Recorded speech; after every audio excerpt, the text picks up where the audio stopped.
Today I'm going to talk to you about using the new Read and Write Rewordify tool.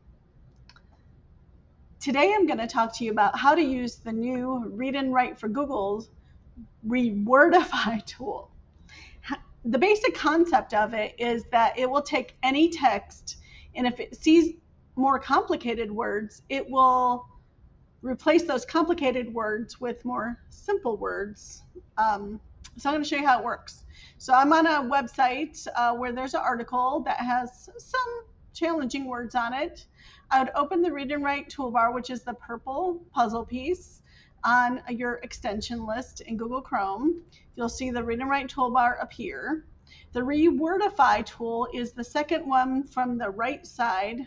It looks like a black to white with a little arrow. And I'm going to just click on that.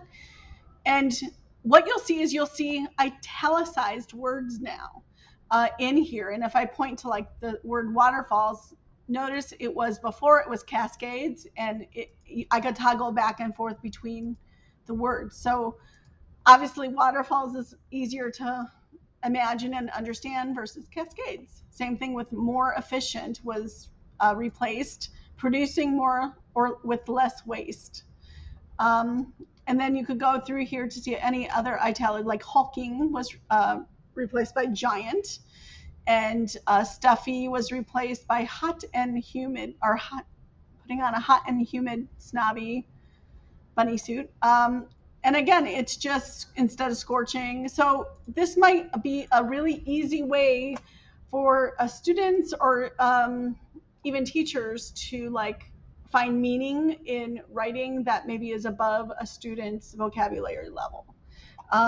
So it's a great way to, and also once you click on it, you could also find really easy meanings of words. So in the end of the 10 years, decade.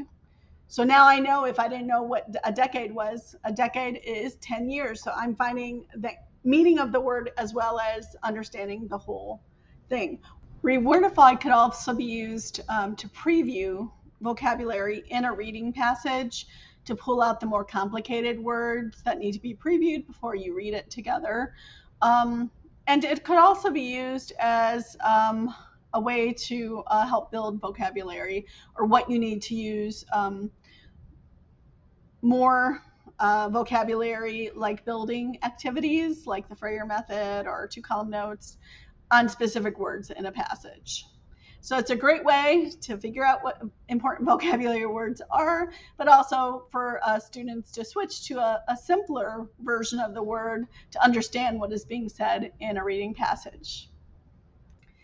Even when you're reading it with the reading tools or in Read and Write for Google, it will read it with the new rewordified word versus the original word, unless you turn Rewordify off. It will also work in Gmails, so it'll replace any of the words in a Gmail with the italicized text, so you could actually see what it was replacing. So pretty much anywhere where you have text on the screen, Rewordify will make it a simpler, easier to understand writing paragraph, sentence, to make easier for students to build comprehension skills as well as vocabulary skills.